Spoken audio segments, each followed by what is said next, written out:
మీ అందరికీ తెలిసిందే 14/3/2024 నాడు జస్టిస్ ఘోష్ కమిషన్ని, ఇండిపెండెంట్ జ్యుడిషియల్ ఎంక్వైరీ కమిషన్ని రాష్ట్ర ప్రభుత్వం నియమించినటువంటి విషయం మీ అందరికీ తెలిసిందే.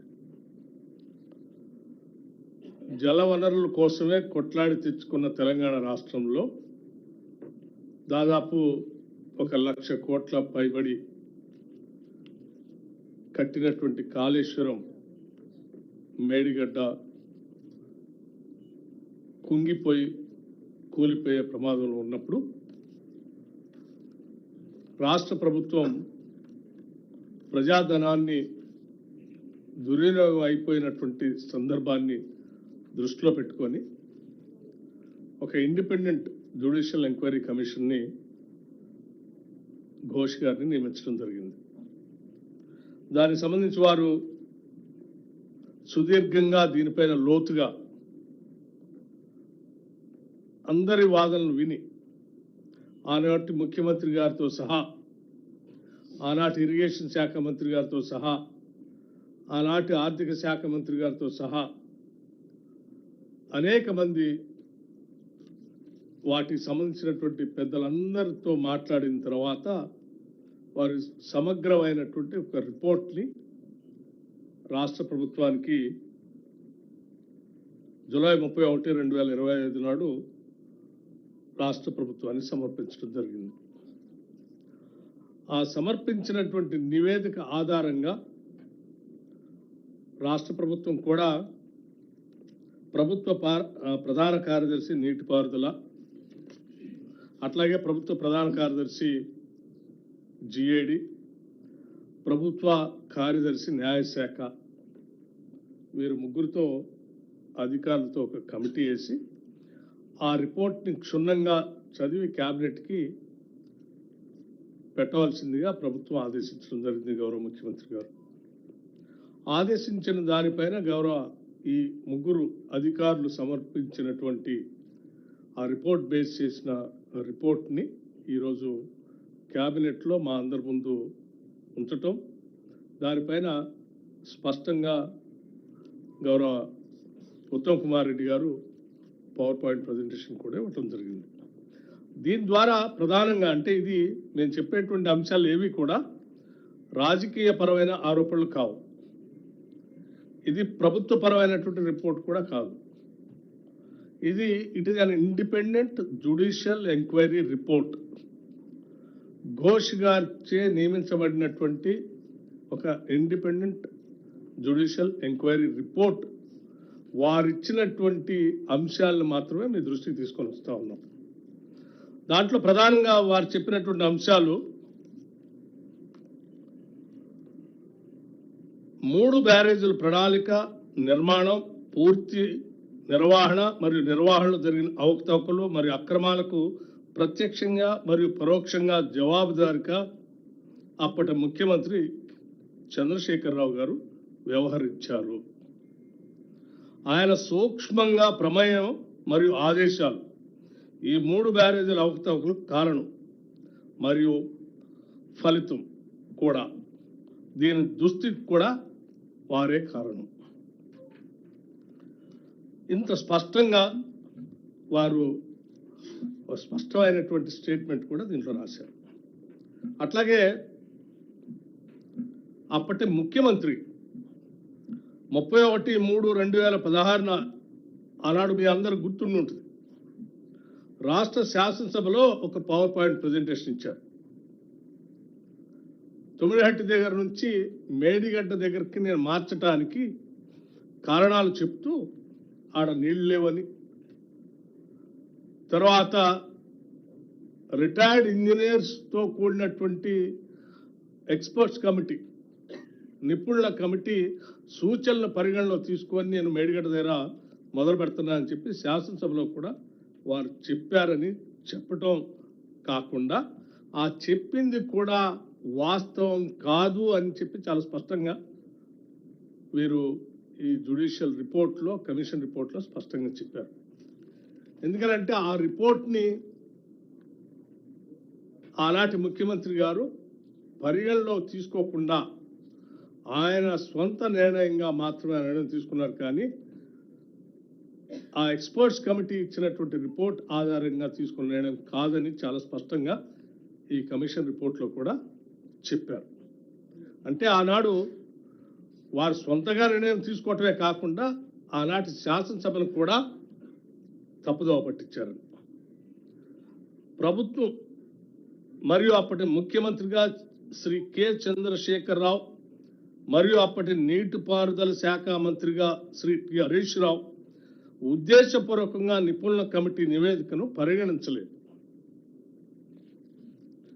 అట్లాగే అప్పటి రాష్ట్ర ముఖ్యమంత్రి రాష్ట్ర ప్రయోజనాలకు వ్యతిరేకంగా వ్యవహరించారు మరియు వేల కోట్ల ప్రజాధనంతో నిర్మించిన 3 బ్యారేజీలను రక్షించడానికి నిజాయితీ మరియు మనస్సాక్షి లేని మనసు కలిగిన మనిషిగా ఉన్నారు. అట్లాగే వారు ఇంకా కొన్ని అంశాలు స్పష్టంగా కూడా చెప్పారు. ప్రణాళిక నిర్వహణలో అప్పటి ముఖ్యమంత్రి ప్రమేయం మరియు సూచనలు అక్రమాలకు కారణం మరియు ఫలితం మరియు ఈ 3 బ్యారేజీలకి ఇబ్బంది. అంటే వారు చేసినటువంటి ప్రణాళిక నిర్వహణ అప్పటి ముఖ్యమంత్రి యొక్క ప్రమేయం వారి సూచనలు వీటన్ని కారణం ఈ 3 బ్యారేజీలకి ఈరోజు కలిగినటువంటి ఇబ్బంది గల కారణం.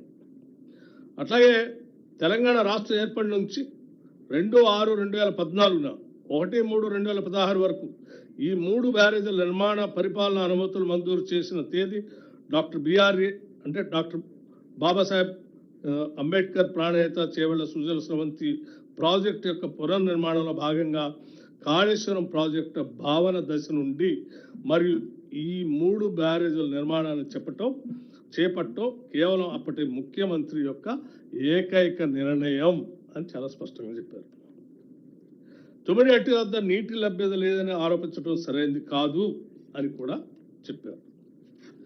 అట్లాగే మరొక ముఖ్యమైనటువంటి అంశం ఏంటంటే మేడిగడ్డ అన్నారు మరియు సుందెళ్ల వద్ద బ్యారేజీలు నిర్మించాలన్న నిర్ణయం మంత్రి నీటిపారుదలకు సంబంధించినటువంటి మంత్రి మరియు ముఖ్యమంత్రి యొక్క ఏకైక మరియు వ్యక్తిగత నిర్ణయం తప్ప ఇది ప్రభుత్వానికి సంబంధించిన అధికారిక నిర్ణయం కాదు అని చాలా స్పష్టంగా చెప్పారు. దీంట్లో కావాలంటే పేజ్ నెంబర్ 130, 567లో కూడా దీన్ని మెన్షన్ చేశారు. అట్లాగే కొత్తగా ఏర్పడిన రాష్ట్రం యొక్క ఆనాడు ఆర్థిక మంత్రిగా ఉన్నటువంటి పెద్ద మనిషి కూడా క్యాబినెట్ సబ్ కమిటీ తీసుకున్న నిర్ణయాన్ని క్యాబినెట్లో అప్రూవ్ అయింది అని చెప్పినటువంటి విధానం కూడా కరెక్ట్ కాదు. ఎందుకంటే క్యాబినెట్ అప్రూవ్ జరగలేదు. ఆయన కూడా తప్పుగా ఈ కమిషన్కి రిపోర్ట్ చేశాడని చెప్పారు. అట్లాగే అంటే ఆనాడు ఈటల రాజేందర్ గారు ఆర్థిక మంత్రిగా ఉండి క్యాబినెట్ అప్రూవల్ అయింది అని చెప్పినటువంటి విధానం బయట చెప్పడం కానీ కమిషన్ చెప్పింది కూడా కరెక్ట్ కాదని చెప్పారు. కొత్తగా ఏర్పడిన రాష్ట్రం యొక్క ఆర్థిక ఆరోగ్యాన్ని కాపాడటంలో నిబద్ధత మరియు సమగ్రత లేకపోవటాన్ని ప్రదర్శించారు ఈటల రాజేందర్ గారు అని కూడా చెప్పారు. అట్లాగే ఈ ప్రాజెక్టుకు సంబంధించిన కీలకమైన ఆర్థిక నిర్ణయాల గురించి కూడా తెలియదని చెప్పడం కూడా కరెక్ట్ కాదని చెప్పారు. అట్లాగే మార్చబడిన అన్నారం మరియు సుందెళ్ల ప్రదేశాల్లో back water studies, tail water rating curve, GD curve మరియు జియోఫిజికల్ ఇన్వెస్టిగేషన్ వంటి కీలకమైన అధ్యయనాలు జరగలేదు అని కూడా చాలా స్పష్టంగా చెప్పారు. సరైన క్షేత్ర అధ్యయనాలు మరియు పరిశోధన లేకుండా మరియు వివరించలేని ఆలస్యంతో డిజైన్లు తయారు చేయబడ్డాయి. ఈ రకంగా ప్రతి అంశంలో ఆనాటి ముఖ్యమంత్రి గారి ఏకైక నిర్ణయమని, దీనికి క్యాబినెట్ అప్రూవల్ లేదని, అట్లాగే మార్చడానికి అక్కడ నీటి లభ్యత లేదని చెప్పినటువంటి వాదన కూడా కరెక్ట్ కాదని, అట్లాగే రిటైర్డ్ ఇంజనీర్స్ ఎక్స్పర్ట్స్ కమిటీతో నేను ఈ నిర్ణయాన్ని మార్చి ఇక్కడ మేడిగడ్డ పెడుతున్నానని అసెంబ్లీలో చెప్పిన విధానం కూడా కరెక్ట్ కాదని చాలా స్పష్టంగా చెప్పటం ద్వారా జ్యుడిషియల్ కమిషన్ గారు వాస్తవాలన్నీ ఈరోజు మన ముందు ఉంచారు. 3 బ్యారేజీలు నిర్మించాలనే నిర్ణయం కేబినెట్ సబ్ కమిటీ నివేదిక ప్రకారం కేబినెట్ ఆమోదించబడిందని శ్రీ ఈటెల రాజేందర్ ఇచ్చిన సాక్ష్యం పూర్తిగా తప్పు అని స్పష్టంగా రాశారు. అట్లాగే మరికొన్ని అంశాలు కూడా చాలా స్పష్టంగా, అంటే చాలా పెద్ద రిపోర్ట్ ఉంది, నేను కొన్ని ముఖ్యమైన అంశాలు మాత్రం చెప్పి ముగిస్తాను. విపరీతమైన మరియు కఠినమైన విధానపరమైన మరియు ఆర్థిక అవకతవకలతో, మరొకసారి చదువుతున్నాను, విపరీతమైన మరియు కఠినమైన విధానపరమైన మరియు ఆర్థిక అవకతవకలతో వర్గీకరించబడిందని కమిషన్ తేల్చింది కాళేశ్వరం ప్రాజెక్టుకు సంబంధించి. అట్లాగే తెలంగాణ రాష్ట్రానికి జీవనాడిగా ఉద్దేశించబడిన కాళేశ్వరం ప్రాజెక్ట్ వ్యక్తిగత నిర్ణయాలు మరియు రాజకీయ నాయకత్వం యొక్క అనవసర ప్రభావంతో నడిచే పాలన, ప్రణాళిక, సాంకేతిక పర్యవేక్షణ మరియు ఆర్థిక క్రమశిక్షణ యొక్క తీవ్ర వైఫల్యం కారణంగా ప్రజాధనాన్ని భారీగా వృధా చేసిందని నివేదిక నొక్కి చెప్తుంది. ఇటువంటి అనేక రకాలైనటువంటి అంశాలతో ఈరోజు కమిషన్ ఇచ్చినటువంటి రిపోర్ట్ని, కొన్ని ముఖ్యమైనటువంటి అంశాలని ఈరోజు క్యాబినెట్ ముందు ఉంచటం, ఆ క్యాబినెట్ సంబంధించినటువంటి అంశాలన్నీ కూడా ఈరోజు మీ ముందుకు తీసుకుని వచ్చాం. ఇవన్నీ కూడా బహుశా నేను మళ్ళీ మొదట్లో చెప్పినట్టే మరొకసారి స్పష్టంగా, ఇవేవి